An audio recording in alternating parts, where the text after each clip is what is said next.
Hola, Jorge. How are you doing today? Hola, Francisco. Good, as usual. And again, in another chapter of. Spanish loops. Here we go.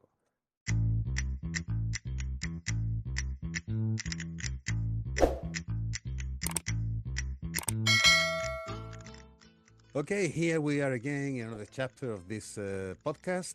So popular, so many people watching us, so many emails giving us ideas, and people out there, thank you so much for your support. That is really rewarding. And Francisco, how are you doing today? Doing fantastic. As you said, thank you everybody for being with us, Yeah. following this little podcast. And well, Jorge, what are we going to be talking today? I know what we are going to be talking about today, but I can see a certain kind of halo around your head today. Well, we're So going I holy think today. I have a feeling that we're gonna talk something related to churches and maybe differences in between churches. Okay, What kind of churches? before we continue with this, Okay. here we have an inside joke. Jorge, he always makes fun of moi, of me, because Why? he says, well, you always say I'm the holy one in the in this You podcast. are. When we talk about bishops, priests, or something religious, it's always me talking Yeah, about it. it's true. It is true, yeah. Yes, yes, yes. Today we are going to be trying to explain a little bit what's the difference between a basilica and a cathedral, an abbey and a monastery. Terms that when people come into Europe or into Spain, it's like, but is this a basilica? Is this a cathedral? Well, it's a basilica. There is a cathedral, but so this cathedral. So that's what we're going to be talking today. As we have mentioned in any of the podcasts, whenever you come to Europe, you're going to see a lot of churches, cathedrals, basilicas, abbeys, etc., etc., etc. So here we are today trying to clarify a little bit the differences in between one and another. And our expert voice in that theme, Francisco, here he is. Yeah, yeah, yeah. Okay. Is going to be the one leading the voice today in that field. So, Francisco, let's start a little bit with the history. We're going to talk about obviously the what is the tradition in most of the, let's say, Southern European countries, which is very much rooted in our everyday life, which is Christian Catholics temples. Do we have any evidence when Christianism? We all know it was because of Jesus Christ, etc., etc., etc. But there is a kind of event that maybe happened sometime along the line that made the world or the history of the world change regarding religion. So yes, I guess you're talking about Milan's edict. Yeah, that's the one in what was the year? 313. There we go, 313 exactly. Yeah, that was still the times of the Roman Emperor Constantine, was it? Exactly. Yeah. Okay, so this is a moment in history we need to go back, Okay. or maybe a little bit before that, because right before that, in Roman times, Yeah. we already have basilics. Okay, the basilic, it was, let's say, the courthouse. It was not a religious building; it was a civil building where law was departed. And Okay, was it called Basilica in those days? basilica. It comes from etymology comes from a Greek word that means it belongs to the king, to the Lord. Okay, not Ooh. not to the Christian Lord, to Yeah. the Lord, to the Yeah. the boss. Yeah. Okay, so as we said, it is a civil building. In the year 313, when Emperor Constantine is here, is when we do have Milan's edict. Milan's edict, Mm. it says that the Roman Empire accepts freedom of religion.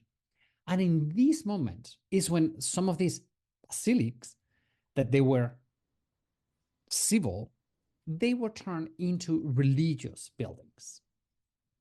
All of Mm. these basilics, the construction was pretty much the same. One central nave and then some naves by it. So it's always one, three, or five naves that later in Middle Ages, they are going to be reproduced this way. Okay. Is there any evidence, sorry, why that decision was taken, in the sense of just because the building was there and they took advantage of it, or? Okay, so that's a great question because in Roman times, we do have religious buildings and we have civil buildings. Mm-hmm. So when Milan's edict takes place, they're not going to, we still have Roman religion. Okay, we have all the gods and all of these. So all of those temples, they're dedicated to those Roman religions. They still do it. But the civil ones are the ones that will go to the other ones, to the new Oh, religion. all right. Right? Okay. So Mm-hmm. that's the thing. That's the origin of the basilics. The thing is that in Christianity, we have four major basilics. Okay. The four major basilics, they have a couple of special things. The first thing is that, well, the four of them are in Rome. The second thing is that only the Pope can celebrate Mass on the main altar, side chapels and side altars. Other priests or bishops can do it. And the third special thing of these four major basilics is that they do have a holy door that it's only open in Holy Year. So as Christians, we can cross it and have the forgiveness of our sins. The four basilics are St. Peter, St. Paul, St. John of Letran, and Santa Maria, the Holy Mary. Right? Those are the four in Rome. The special one, it is St. John de Letran, because it is a basilic and a cathedral. Has nothing to do with it. Oh, One thing can be a cathedral, the other thing can be a basilic. I had no idea that at the same temple could be both things. But that's when it gets confusing. Yeah. Okay, so we do have these four major basilics. Right. If we have four major basilics, we have other basilics. Yeah, Which are, I was about you taking the words of my mouth. You're saying there are four major basilics, but there are many basilics all over the world. What happened with the others? so those are minor basilics. Oh, Okay. And there's about 1,500 around the world. Okay. 1,500? Yeah. Whoa, my All goodness. around the world. Okay. And what are they, or how come the Pope gives this title of basilic to this? What I mean. So the Pope designates which church is converted into a basilica. There we go. Oh, So we do have 100,000 million churches, parishes everywhere around, but the Pope designates some as special basilics due to history or faith or moment in, something different in the world. For yeah. example, La Sagrada Familia here in Barcelona, Mhm. it is not a cathedral. A lot of people think it's a cathedral of Barcelona. It is not. It is the basilic. Mhm. Okay? So it's because it's a modern cathedral in construction, or is a modern temple in construction, and the Pope has given this higher hierarchy as a basilic. Mhm. Right? So we have to understand that in Catholicism, we have different parishes, okay? And let's say they are all the same. They're Mhm. all ruled by one cathedral. But there's some exceptions that because of history, there are basilics who are under this cathedral as well, but they're special buildings, okay? Because they have something special. So let's say that they do depend or receive orders directly from the Vatican. No, from the bishop. Okay, Okay, all right. Okay, I get it now. okay. Yeah, So yeah, now this is the second word. One, we have basilic, which are these special temples. yeah. And then we have the cathedral. The cathedral,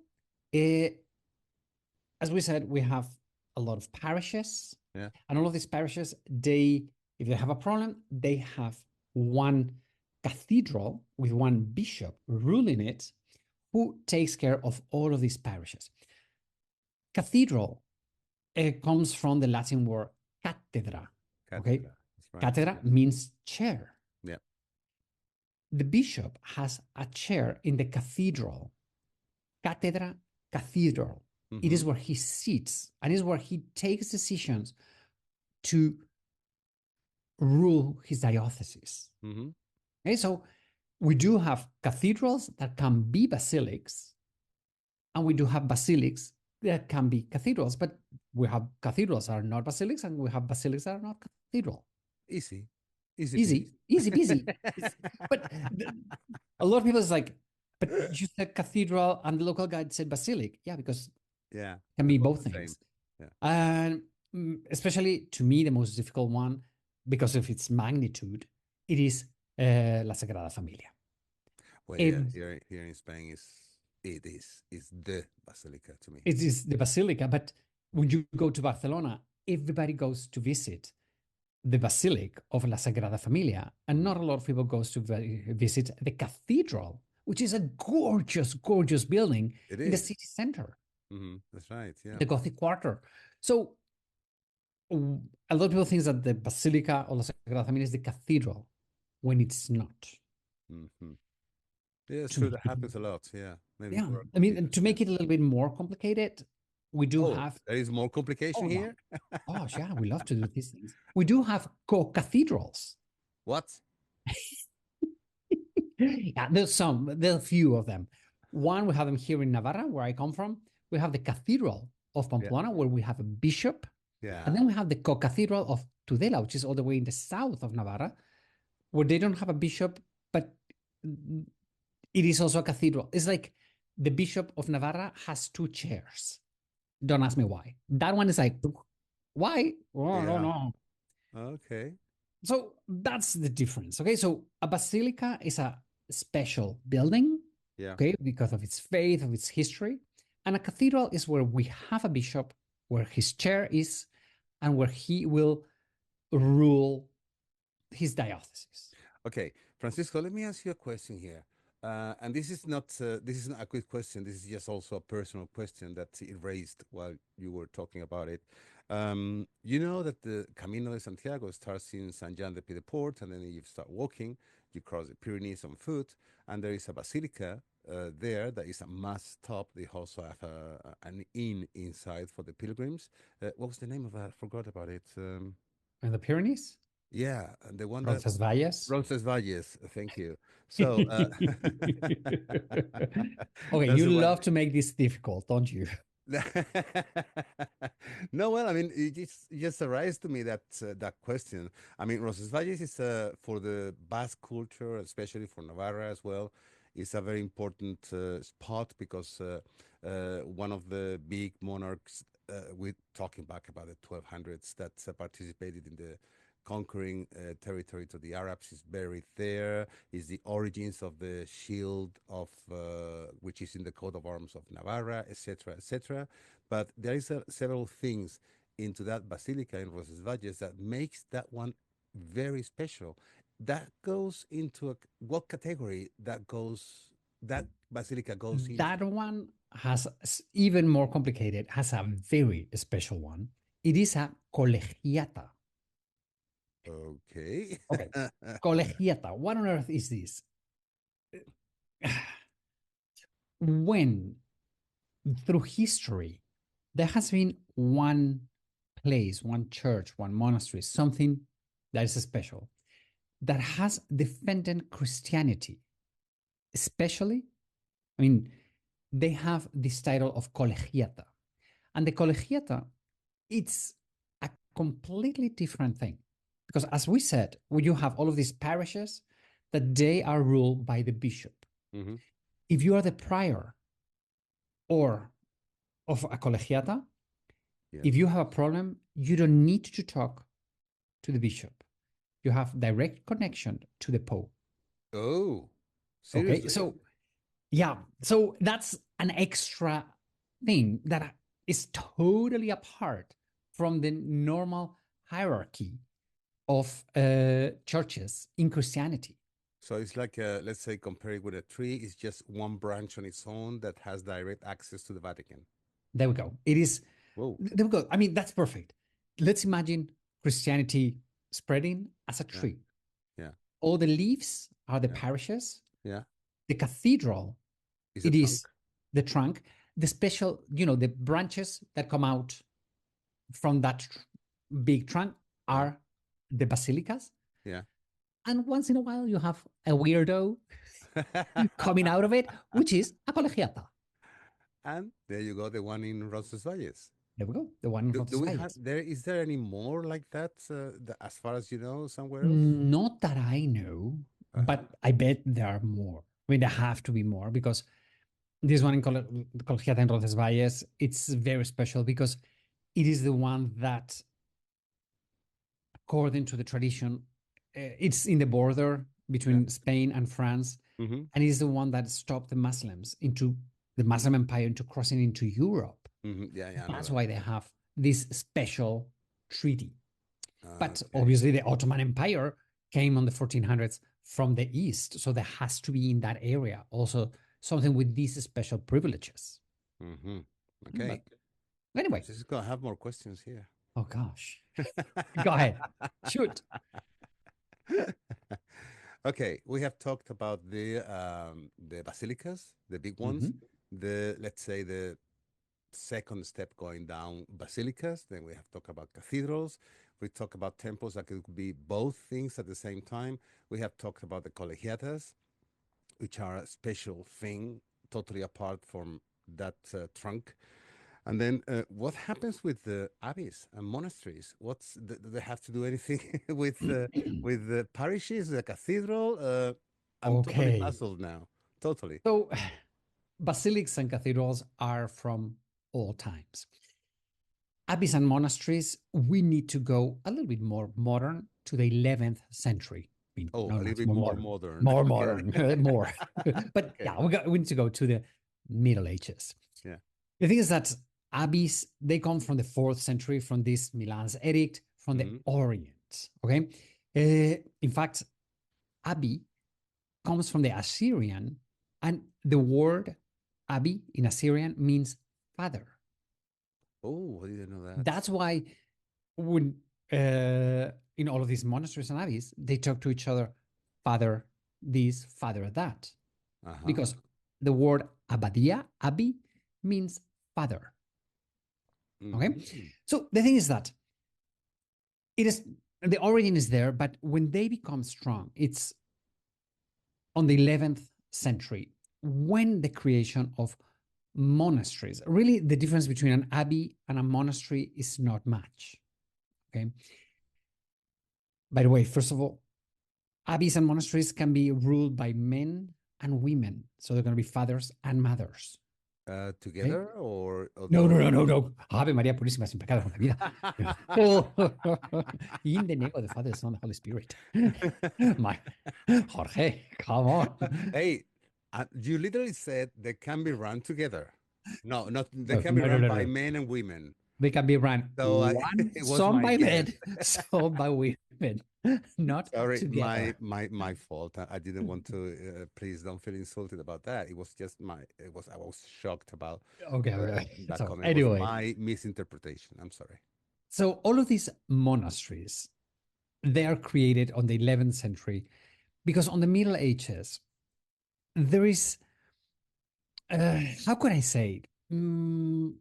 A need to congregate. Okay, it's a moment when religion is Catholicism is losing its roots, and how do we do? And then we have two strong lines of monasteries, Augustines and Benedictines, Okay. and these two are the ones who create the monasteries. Okay, the beginning of it, the core of it. Yeah. And the monasteries is okay. We're going to do a construction outside of the cities, not isolated, but a little bit far. And they're going to do, about the prior and all the monks, they are going to uh, create like a city, let's say, all ruled by all of these priests, where they're going to devote to either San Agustin or San Benito, the Benedictines, and they are going to be very important for these Middle Ages. They're going to be, first of all, the place to capture new priests from the rural areas. Mm-hmm. Second, they're going to be a huge settlement for economy. You have to think that, Economy. well, all of these monasteries, they're Yeah. going to have land. They're going to have production of wine. They're going to be hospice places. They're going to welcome people. They're going to be charging people for being there. So Mm-hmm. they do have a huge economical power. They're going to be in charge of education. Okay. This is the moment of ora et labora, pray and work. Okay. Okay. Yeah. And the education, they are the ones who write the Bible. Okay. All of this Yeah, because the print beautiful wasn't writing. invented yet. We don't Yeah. have the printing press yet. Yeah. So everything is going to be written. Also for the music, it's the moment of the Gregorian chants. They are the ones who created this way of praying, but it's also a way of meditation, Uh-huh. right? As they welcome people from everywhere around the world in these monasteries, they also get to know the know-how of different cultures. So the medicine, all of these plants, they come from everywhere and they have the time to study the medicinal properties of all of these plants. So they're also very, very good for medicine. So really, That's the alchemia, all alchemia yes, has there got we go. anything The to do with that? alchemists, the Yeah. alchemists, they many of them are priests. They they have the knowledge, okay, and they have the Wow. time to study, and they have the books that on the 1100 days are writing, and now you're on the 1200s, and now you're on the 1300s. It's a moment where Uh-huh. really they got so much about.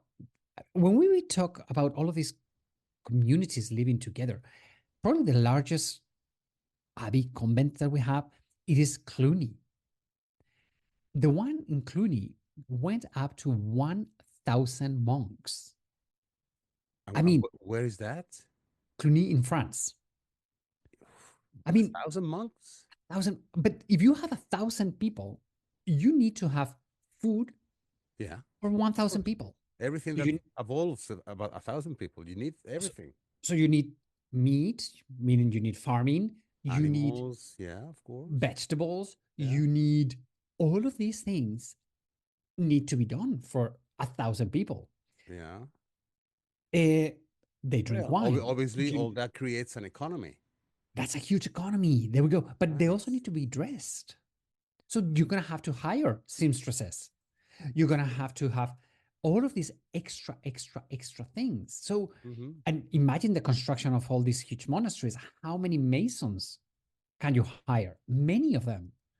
The I never reconstructions. thought about all those steps. Oh my goodness, it's blowing my mind. So the importance of monasteries Yeah, are huge in the development of Europe.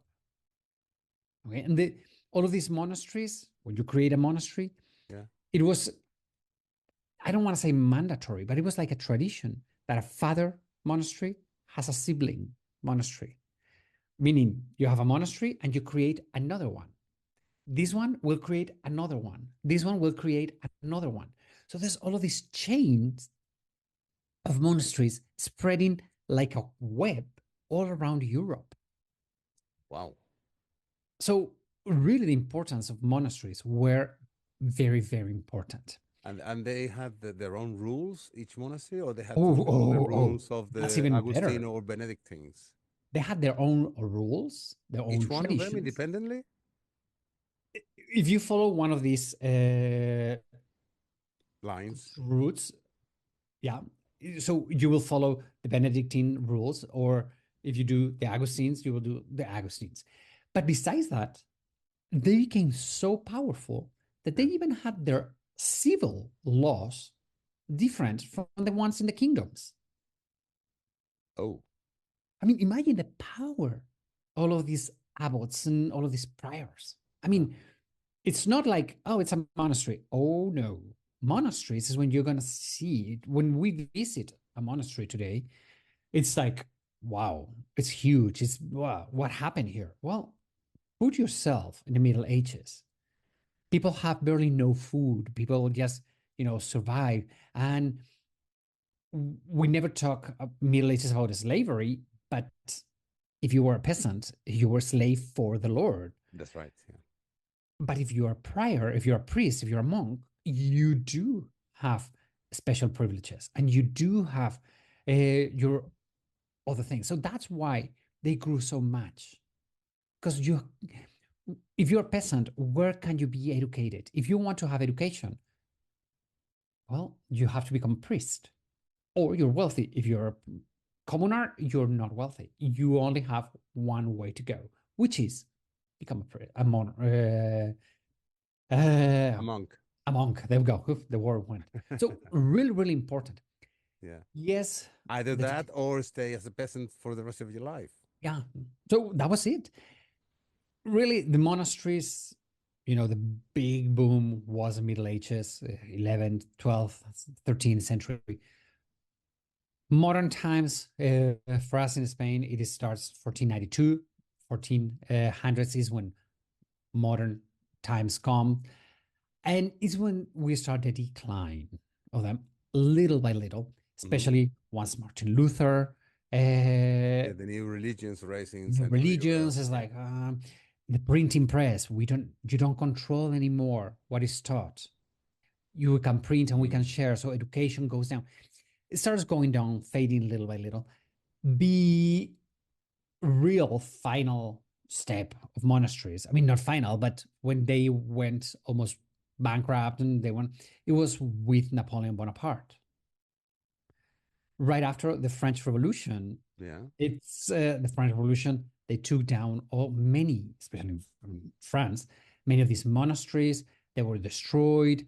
A lot of knowledge was burned, unfortunately, in the French Revolution. Right? Yeah. And Napoleon Bonaparte said, we don't That's it. have religion anymore in this kingdom and in this empire. It's on your own. And then it's when Everything monasteries collapsed. Yeah. they collapsed. I mean, we Yeah. do still have monasteries and we do still have monks and all of that, but really that's the biggest moment is the 11, 12, 13, 1400s, all the way into the So beginning. that was a big change for what you just explained, and the final change was in the 1800s with Napoleon, right? There we go. 1800s is when it's the decline. And now what we see are, beautiful, magnificent Hmm. monasteries with 20 nuns, 10 monks. Oof. How, here in Spain, some of these magnificent convents, they're becoming paradores. Yeah, yeah. Some of them they've been abandoned and they have been reconverted into those wonderful hotels. Luckily, some of them are with the original structure, so they had to adapt the interior to these times today, like heating, aircon, and modern kitchen and safety regulations, etc., Oh, etc. But, yeah, for our listeners, if you come to some of these magnificent paradors that oh are yeah, oh, abbeys or palaces or convents, think one thing. You're talking about modernization.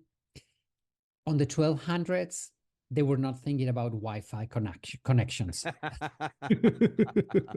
So people are like, oh, Wi-Fi, this is a five-star Parador, but the Wi-Fi is working very, very slow. I'm like, yaha, have you seen the the walls? walls, the width of the Those walls, walls, yeah, how there's deep no they are, Wi-Fi that can go through yeah, that one.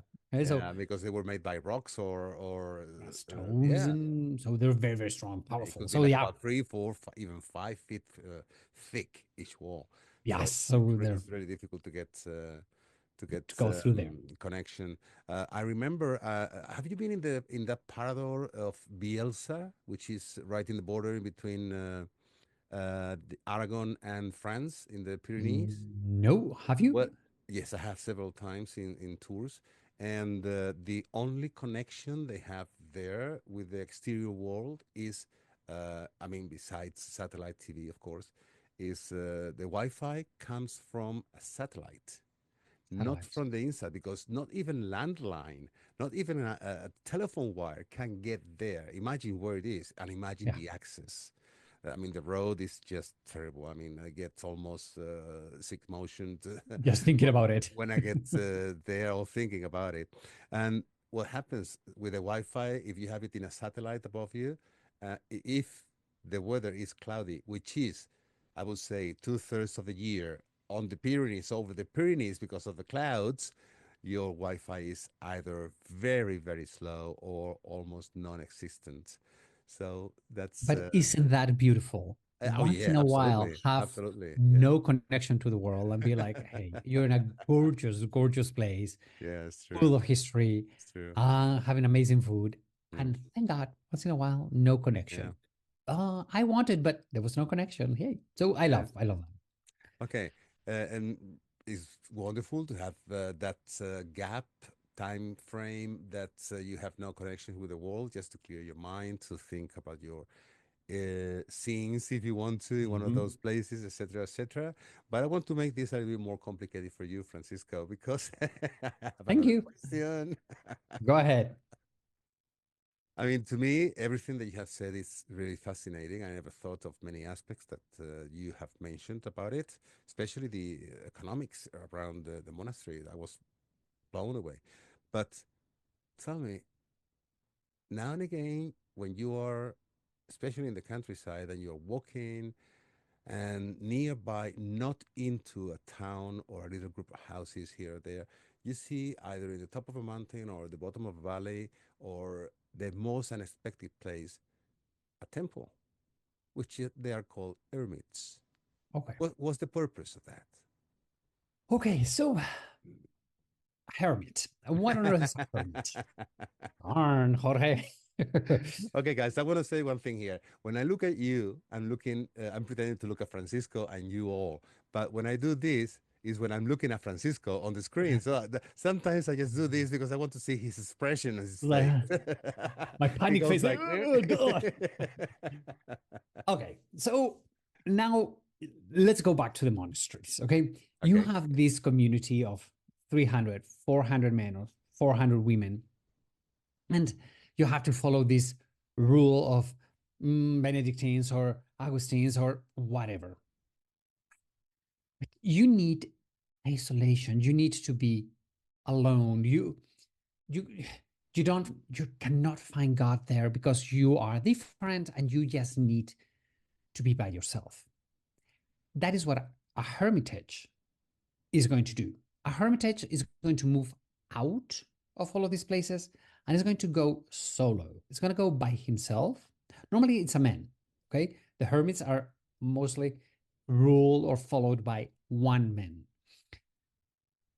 Who gives permission to that man to do that? Normally, the prior of the convent, Uh-huh. okay, or the abbot. Yeah. It's it's gonna, I have this search for God. I don't know, I need to be much more humble. I need to talk to God in a different way. I need to relate to God on a different way. Mm-hmm. I believe in God, I believe in this, but I need out of this ruled thing. Rules. I'm Uh-huh. not getting out of Catholicism. I'm not. He a hermit a hermitage is not going to be prosecuted by the Inquisition because Okay. he doesn't break from it. He just needs to relate with God on a different way. That's when they isolate. Many times they go to caves. Okay, Saint Ignatius of Loyola, for example, he went to Montserrat. He went to a cave for 3 Mm-hmm. years as a Yeah. hermit. Mm-hmm. Okay, so they would make a little house or a little chapel or something. Not Saint Ignatius, okay, other hermits, and those ones are in the middle of nowhere. The thing is that it worked for you, then you die, and somebody else comes into your place and continues the construction. And that's why we do have some very interesting constructions, okay, which are some special hermitages that are much more than just a little couple, a little house. No, there are some hermits that are much more beautiful. Okay. Nowadays, I know that most of them They belong to the parish of the town nearby. Mhm. And but in those days, I guess that they were just isolated. And nowadays, they can be visited, not in a regular basis, because being isolated in a way is only maybe open for special occasions, maybe a funeral or a wedding or something like that. But what about in those days? People were allowed to get there. If you were, let's say, for instance, if you were doing a pilgrimage to Jerusalem, or if you were making a pilgrim to Rome or to Santiago on the Camino, if you found one of those ermits, uh, they had to give you shelter if you needed, or they were allowed to not to. Hmm. They would, okay, obviously some of these hermits, Yeah. they were located on these big, huge pilgrimage routes. Okay. And yes, some of them they would welcome you, but there would be much nothing to eat. I mean, most of these hermits they would live out of whatever you can grow for yourself in the middle of nowhere, Mm-hmm. and charity from people passing by or people giving you some food from a village nearby. So there's this guy, crazy guy, living with no running water, with nothing. Let's bring him a sheep. Yeah. Okay. So yes, some places they would be hermits. Yes, there are some exceptions. In the Camino de Santiago, for example, comes to mind to me the Santa Maria de Eunate. Okay, Yeah, that's a which is very I special love that place. place. It's Yeah, for my you. favorite place in the world. Where I got married. It's a hermit, Yeah, I know but that. that's Yeah. a much more strong hermit. There's a lot of legends. Nobody knows who made it. Could be the Knight Templars. It's a different thing. Okay, but Mm-hmm. that's a hermit that's a little bit special. Yeah. The rest of the hermits are very humble, very beautiful, very simple. Yeah. Right? So it's a place to retire on your own, to meditate, to try Mm. to find God on a different level, if it Right. makes sense. Okay. Mm-hmm. Well, now, guys out there, you understand that yoke at the beginning of this chapter that I said that friend I saw a special hello, and he said that, oh, we have a joke that whenever it's a priest or talking about church, it's me. Now you know why. He's Well, he's a real expert in all these kind of different things. What are the differences between one type of construction, one type of another regarding religious buildings, and that's what makes him very special on his tour. That is the Camino de Santiago tour, and it can be found in his webpage, which is travelingsteps.es. And he has scheduled every year, one or maybe two. It depends in the demand of the tour, and everything that the program is on his webpage, so you can see everything there and how to contact him. There he is. I promise you, we will get to see some cathedrals, some hermits, some abbeys, and some So monasteries. do I. So I promise because I Well, can you do too. testify. I can testify that he will. I will. But also, I mean, if our listeners want to join one of your tours, that by the way, you can find them in travelingwithjorge.com. You also get to see cathedrals and monasteries. Oh It's yeah, of part course. of our history. It's Yeah. part of our legacy. It's And what I always see the name of the uh, oh my goodness, the Sagrada Familia is not a cathedral. It's it's a basilic. Basilica. That's right. Basilica. God. The word Yeah, sadly is the gone. one, the one in Catalonia, of course, you can see that with Yeah. in my tour of Catalonia. Well, Francisco, please feel free to add anything you want to add. God, no, please. Well, we're talking about all of these things. Please don't have any more questions, Jorge. You're gonna drive me nuts. Well, thank you so Anyway, much for sharing all this wonderful knowledge about this. I hope that people out there now have a little bit more clear what's the difference between one thing and another.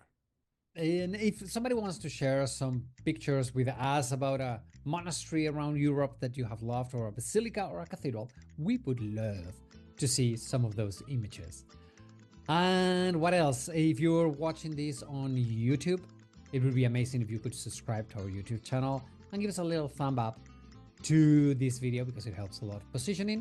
It does, yeah. It If does. you are on Spotify, also, or any other podcast Platform.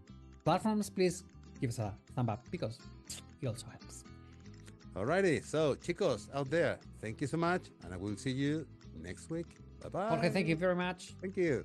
Adios, amigos. Bye.